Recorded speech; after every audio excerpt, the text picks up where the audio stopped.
Assalamualaikum warahmatullahi wabarakatuh. Anak-anakku semua, masih bersama Puun dalam mata pelajaran Pendidikan Agama Islam dan Budi Pekerti. Anak-anakku kelas 3, bagaimana kabarnya hari ini? Semoga anak-anak selalu dalam keadaan sehat, masih selalu semangat dalam mencari ilmu walau masih tetap dari rumah dan selalu mendapatkan ridho dari Allah Subhanahu wa Ta'ala. Anak-anakku yang solih dan solihah, pada hari ini kita sudah sampai pada pembelajaran 3, kelas 3, yaitu meyakini Allah Maha Esa dan Maha Pemberi. Namun sebelum pelajaran kita mulai, terlebih dahulu kita berdoa supaya ilmu yang kita dapat hari ini menjadi ilmu yang manfaat. Ayo anak-anak.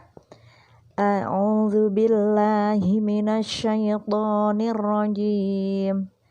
Bismillahirrahmanirrahim.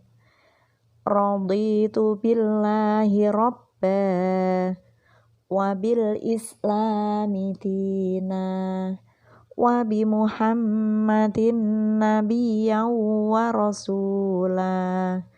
Rabbi zidni ilma warzuqni fahma. Amin ya rabbal alamin. Anak-anak semua, tujuan pembelajaran hari ini yaitu yang pertama, memahami keesaan Allah yang Maha Pencipta berdasarkan pengamatan terhadap dirinya dan makhluk ciptaannya. Yang kedua, dapat mengimplementasikan iman terhadap keesaan Allah Subhanahu wa Ta'ala dalam kehidupan sehari-hari. Ketiga, mengenal Asmaul Husna Al-Wahhab, Allah Maha Pemberi. Dan yang keempat, anak-anak dapat menerapkan pelajaran Asmaul Husna Al-Wahhab dalam kehidupan sehari-hari. Anak-anakku yang solih dan solihah, tema yang pertama yaitu meyakini Allah Maha Esa. Tahukah kamu pengertian dari Allah Maha Esa itu apa? Iya, Allah Maha Esa artinya Allah Subhanahu wa Ta'ala itu tunggal atau satu. Tidak ada Tuhan selain Allah Subhanahu wa Ta'ala. Allah Subhanahu wa Ta'ala tidak berayah, tidak beribu, tidak beranak, dan tidak pula diperanakkan. Tidak ada sesuatu apapun yang menyerupai Allah Subhanahu wa Ta'ala.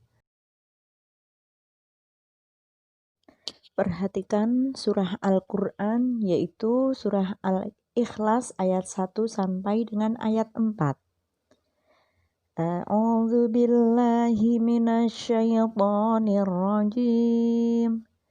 Bismillahirrahmanirrahim. Qul huwallahu ahad. Allahus samad. Lam yalid wa lam yulad wa lam yakul lahu kufuwan ahad. Yang artinya, dengan nama Allah yang Maha Pengasih, Maha Penyayang. Katakanlah Muhammad, dialah Allah yang Maha Esa. Allah tempat meminta segala sesuatu. Allah tidak beranak dan tidak pula diperanakkan. Dan tidak ada sesuatu yang setara dengan Dia. Kita perhatikan gambar berikut ini yaitu ada meja dan kursi. Siapa yang membuatnya? Yaitu tukang kayu atau manusia. Perhatikan, meja kursi merupakan ciptaan, sedangkan tukang kayu adalah pencipta. Meja kursi dengan tukang kayu berbeda bukan? Jadi antara ciptaan dengan pencipta pasti berbeda. Demikian pula dengan Allah. Allah sebagai pencipta juga pasti berbeda dengan ciptaannya. Allah sebagai Khalik pasti berbeda dengan makhluknya.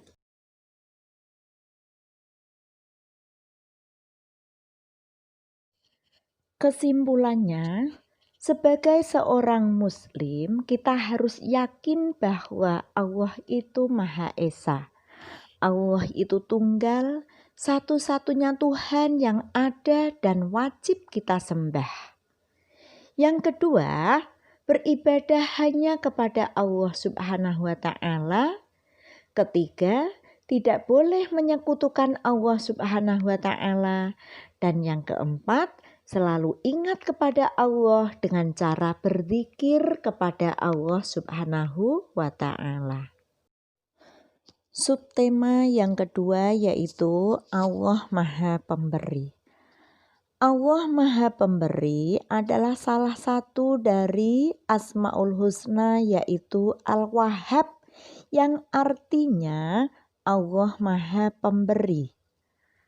Allah Subhanahu wa Ta'ala memberikan karunia nikmat kepada seluruh makhluknya. Allah Subhanahu wa Ta'ala memenuhi semua kebutuhan makhluknya sebelum diminta. Allah Subhanahu wa Ta'ala memberi kepada siapa saja yang dikehendakinya, baik orang yang beriman maupun orang yang tidak beriman. Allah Subhanahu wa Ta'ala Maha Pemberi tanpa syarat, batas, dan tanpa pamrih. Anak-anakku yang sholih dan sholihah, sikap yang harus kita miliki dan tanamkan pada diri kita yaitu sebagai orang yang beriman, kita harus meyakini dan percaya dengan sepenuh hati bahwa Allah Maha Pemberi, Al-Wahhab.